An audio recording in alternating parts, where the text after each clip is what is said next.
Our story continues in the thick jungles of Felucia as a battalion of clone troopers are moving through the thick, vibrant trees in pursuit of the separatist base that was recently built here.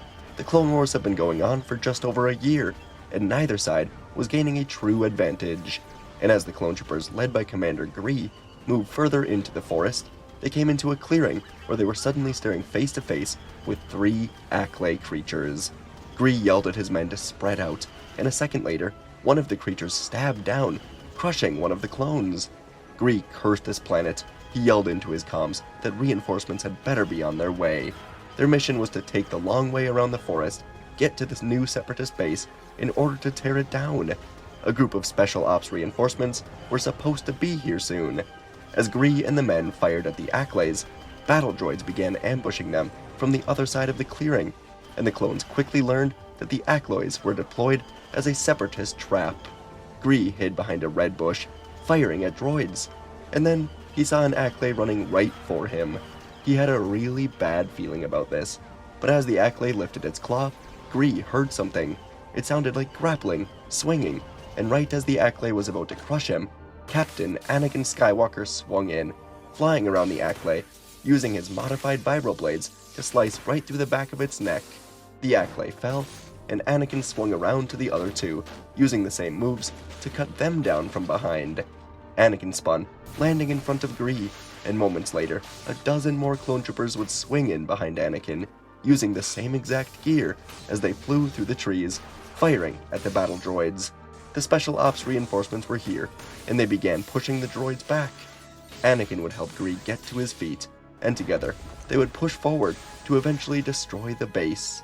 As Anakin and the others evacuated, Anakin looked down to the exploding base, and he was proud of how far he had come in the last year. He remembered his friends, Heron and Isabel, and he still fought for them. The day he went back to the temple and Qui-Gon brought him to the council was the day that his new life began. The Jedi had watched Anakin closely, and Qui-Gon began personally training him as if he were a Jedi. Qui-Gon would have Anakin sit with him, and the two of them often meditated, as Qui-Gon said that every single living being can feel the Force, even if they can't physically use it.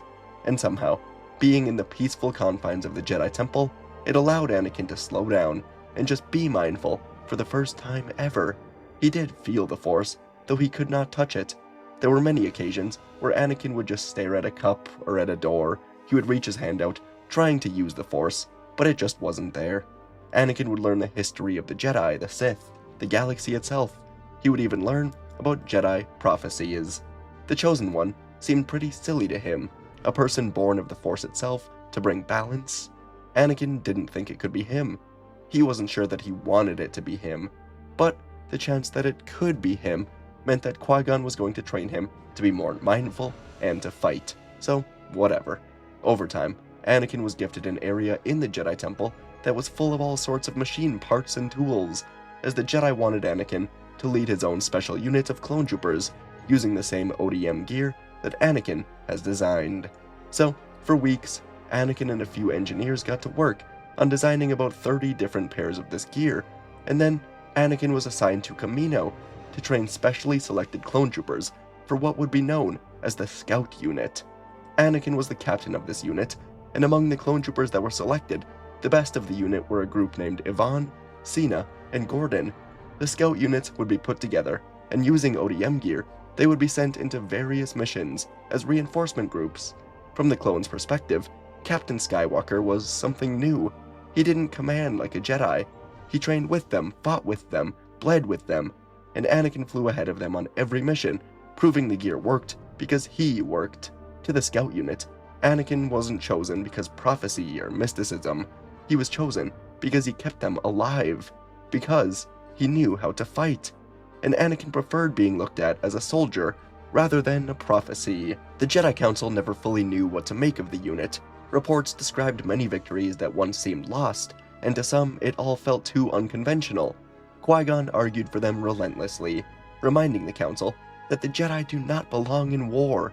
It's units like the Scouts that should be on the front lines if war is truly inevitable. The war demanded adaptation, but it also demanded that the Jedi learn from their mistakes. Qui-Gon constantly argued that this entire war represented a failure from the Jedi Council to listen to what is going on outside of Coruscant and the Republic. The galaxy is fighting back, and it is not their place to fight the people. Still, most of the Council would go into war, arguing that Dooku and the merciless droids are destroying cities and homes, and they simply have no choice until the Separatists engage in legitimate negotiations. That was the part that bothered Qui-Gon more than anything. His former master and friend, Dooku, has fallen so far. The fact that he was a Sith seemed undeniable, and Qui-Gon knew that the path to ending this was taking down the Sith. For the Scouts, their greatest victory once came on Okara, where a Separatist factory was producing battle droids faster than anywhere else. Ground assaults had failed, air support was shredded. The Scout unit was a last-ditch desperation attempt. Anakin had split the unit, launching them through narrow shafts, while droid sensors lagged behind their speed. Clones fired their dual pistols mid-swing, carving through commando droids with their blades, meeting the blades of the droids. Anakin personally disabled the central reactor, grappling directly into the exhaust tower, swinging through a storm of blaster fire, slicing the stabilizers in one quick rotation. The foundry collapsed in on itself. Through the entire year, Qui-Gon had continued to guide Anakin, and to Anakin, Qui-Gon became the father that Anakin never really had. Qui-Gon spoke to him calmly, trusted him with responsibility instead of suspicion like the other Jedi, and after a childhood defined by ownership, slavery, and loss, that kind of attention felt wonderful.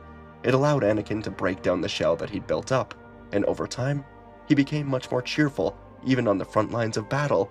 In quiet moments, Anakin imagined a future where the war ended, and this familial relationship with Qui-Gon only continued to evolve. Anakin didn't want to lose him, like he has lost everyone else. But Qui-Gon's love was complicated by some fear. As the war spread and the galaxy fractured, Qui-Gon felt the weight of everything pressing down on him. Every battlefield confirmed to him that the Jedi have failed, the Republic was hollow, and violence has become the only language left. And at the center of that chaos stood Anakin. The prophecy echoed louder with every victory, every report of the Scout unit turning impossible odds into sudden victory, and Qui-Gon began to believe that Anakin just wasn't part of the war, he truly was the answer to it. And that belief would slowly change the way that Qui-Gon looked at him. Conversations shifted, from Qui-Gon asking how Anakin was holding up, and instead to what will come next in battle. Their talks shifted from concern to expectation. Qui-Gon spoke much more often about ending the war, ending the Sith, ending the suffering that defined the galaxy for centuries. Anakin listened because he trusted him, and because he wanted to be worthy of Qui-Gon. But beneath that trust, a quiet suffering had formed in Anakin as well. He began to feel more like a tool of war than anything else, like he was being used as a vessel. It was an all too familiar feeling, and so their bond settled into something strained and distant. Anakin still looked at Qui-Gon and saw the father he wanted so badly, someone who might finally choose him for who he was. Qui-Gon looked at Anakin and saw the chance to end the bloodshed. Neither of them intended to hurt the other, but like so many relationships forged in war, love and purpose was blending. After Felucia, Anakin would return to the temple, and Qui-Gon congratulated him on another victory, saying that in time he will face the Sith, and the prophecy says he will come out on top. Anakin just kind of brushed him off, and he would take a walk through Coruscant, reminding himself of his life before war, his life with friends, Isabel and the others. And as Anakin walked the temple plaza, he would see Chancellor Palpatine leaving a transport ship after a meeting with Mace Windu and Yoda. Anakin looked over to the three of them, and Windu was giving Anakin the ever-familiar glare that Anakin never understood. Anakin had seen Windu in battle. He was truly formidable, but whenever Anakin tried speaking with him, Windu seemed too busy or too good for it. But as the Jedi turned and went back to the temple, Palpatine carefully waved Anakin over, saying he's been paying attention to his Scout unit. Anakin was taken aback by this, and he told Palpatine it's a great honor to be noticed by him. Palpatine told Anakin that he's fascinated by how he balanced work with the Jedi and the clones, and then he asked Anakin if he's ever played Dejarik. Anakin shook his head, and Palpatine would invite Anakin into his office. He would love to hear more about Anakin's adventures, and they can talk over the game. Anakin would agree, and he would go with Palpatine up to his office. And so, on a small table between them, sat the Dejarik board. Palpatine poured them drinks, and Anakin began playing, as Anakin would learn the game. The first few times it was nothing but simple chatter about Anakin's life, Coruscant, the galaxy, the war in a broader sense, and Palpatine spoke lightly, almost apologetically, about how war had a way of stealing real conversation from people. Their sessions together became a calm part of Anakin's routine, a place where no one needed anything from him, and they were a nice break from the war. As the fighting continued on, the scout unit would continue to drop into conflicts as Anakin led from the front.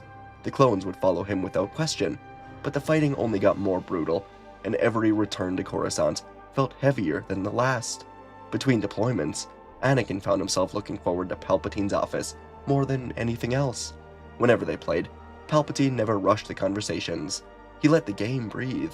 Sometimes they played in silence for long minutes, as Anakin was testing strategies. When Anakin lost, Palpatine smiled kindly and did some light bragging.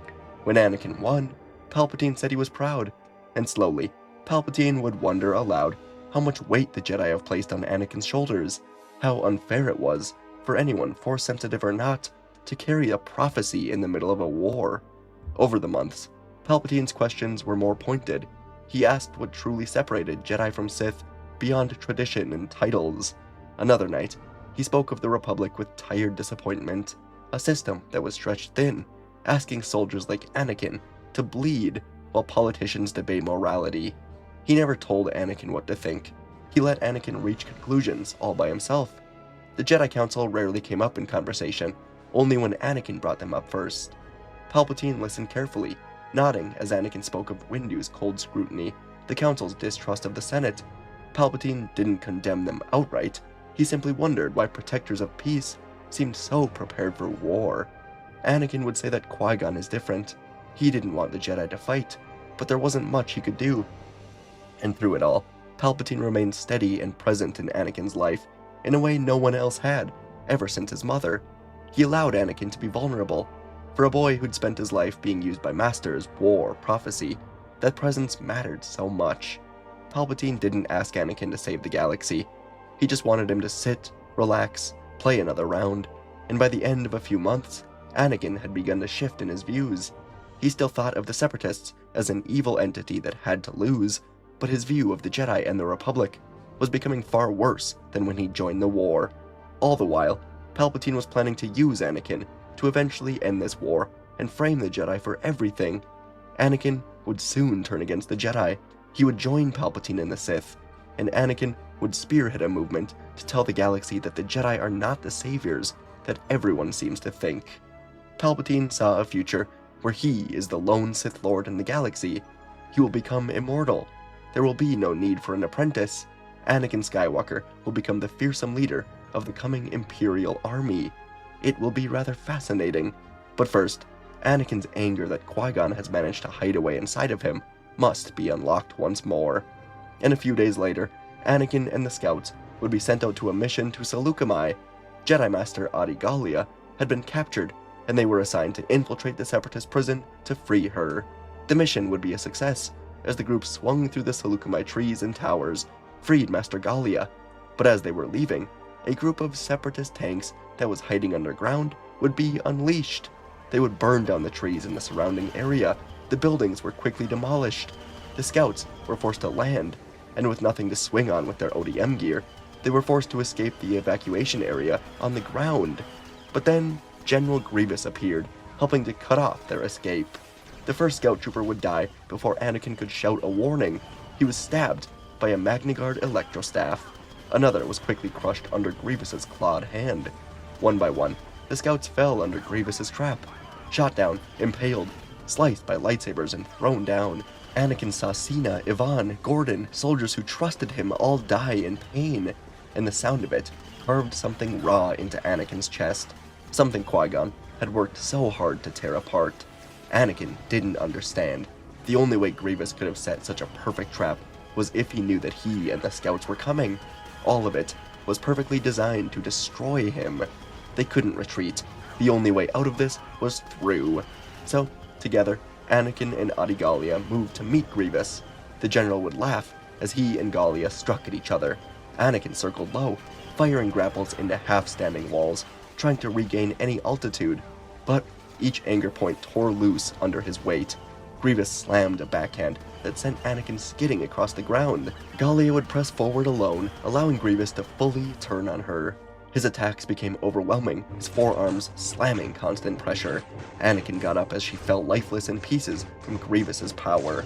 Anakin looked around, scout troopers fighting and dying as more droids came out of hiding, Adi Gallia dead on the ground, and Anakin screamed out in fury, launching himself forward, slashing for Grievous's torso.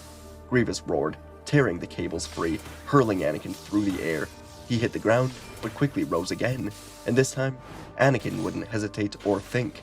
He would let the grief flood him as he thought of Shmi, Isabel, Perrin, Cena, Yvonne, the scouts.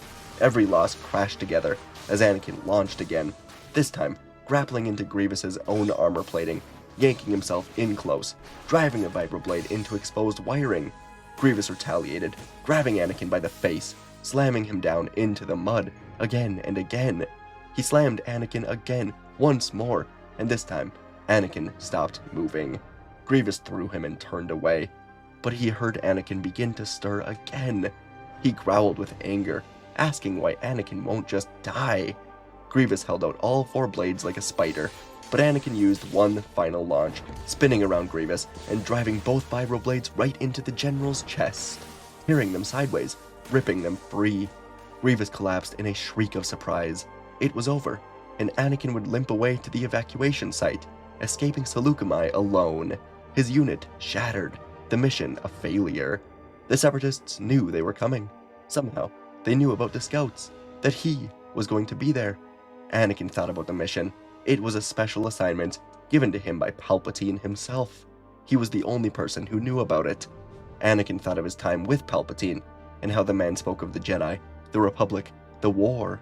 Was it possible that he organized this trap? So, Anakin didn't waste any time returning to Coruscant. He stormed into Palpatine's office, and he accused the man of working with the Separatists. He accused Palpatine of sending him to his death. Palpatine just turned, and he asked Anakin if he can finally see the truth. He was the sole survivor of this mission, because he is the chosen one, not the chosen one of the Jedi, but chosen by him, Palpatine, to be the leader of the reformed galaxy.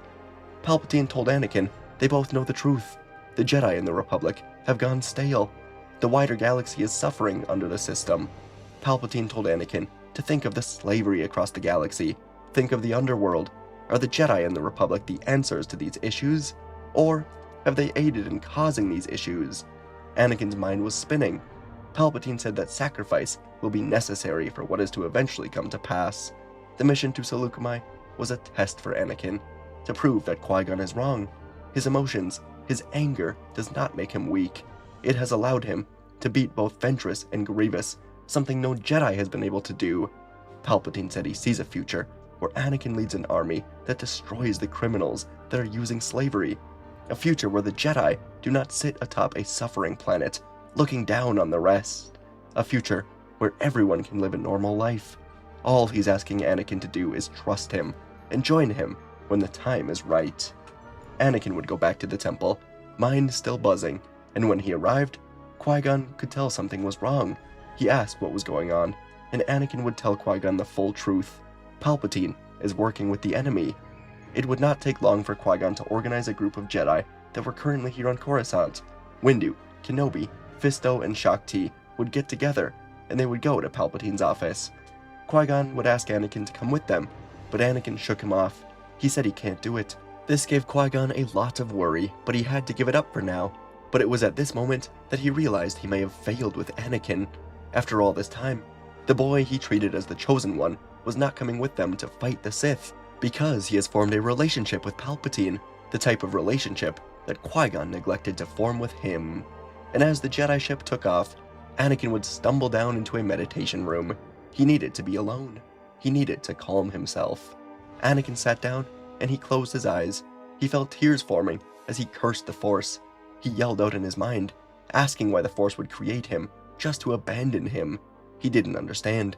He couldn't be the chosen one. But then Anakin felt a shift. He opened his eyes, and he wasn't in the Jedi Temple anymore.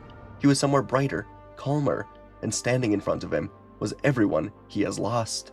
His mother, Isabel, Heron, the scouts, they were all here, and Shmi told Anakin that he was chosen to show the people of the galaxy that one does not need the Force to fight back against oppression, and all of them still believe that the Force made the right choice in choosing him to bring balance to the galaxy. Anakin didn't know where he was, but he understood now that so many people were relying on him, and maybe it is his responsibility to guide the Jedi and the Republic back to what they once were. He can still do it if he fulfills the prophecy. Out across the city now, Darth Sidious was dueling with the Jedi in his office. Kit Fisto and Shaak Ti were dead on the floor. Kenobi was slumped against the wall, hand cut off. Lightning burns in his robes as he was struggling to get back up. Sidious spun, kicking Mace Windu out of the window, and then he turned to Qui-Gon, locking sabers with the Jedi. Red and green light flashed between them as Sidious twisted, cutting Qui-Gon across the leg, pushing him down into a corner. Sidious laughed, holding up his blade, telling Qui-Gon that Anakin, his chosen one, will help him rule the coming Empire. Outside of the window, Mace Windu was struggling to climb back up. For the first time, he wished Anakin was here. And then, in the distance, Mace heard the all-too-familiar sound of grapples and jet boosters. Anakin swung from traffic, towers, and then grappled onto the open window. Darth Sidious would turn just in time to see two vibroblades sliced cleanly through his neck. His head would drop to the floor. Anakin would roll into the room, knowing all of his time with Palpatine was fake. This was the right choice. With Sidious dead, the war would unravel. The end would come with Windu and Skywalker confronting Dooku together. There was tension between them, years of mistrust and unspoken judgment, but they fought together to end Dooku, and when it was over, there was a quiet understanding between them.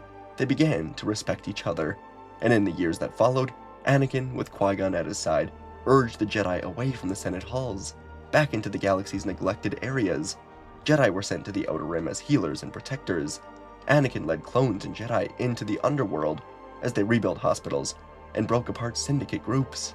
Padme Amidala was elected Chancellor. Anakin worked beside her. Years would pass, and Anakin lived as a normal man who walked the lower levels of Coruscant without fear, watched Jedi train children instead of soldiers, and saw the Republic grow. He had brought balance, and he would always wonder if he would find that place that the Force brought him to right before he killed Palpatine.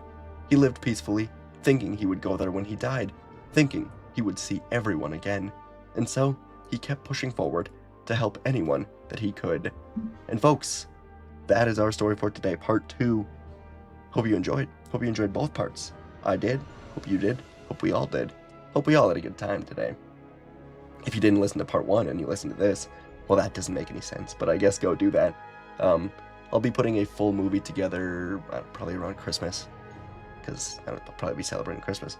But anyways, yeah, I really enjoyed this one. Hope you guys did as well. I don't have a ton to say. I know, kind of lame. Let me think.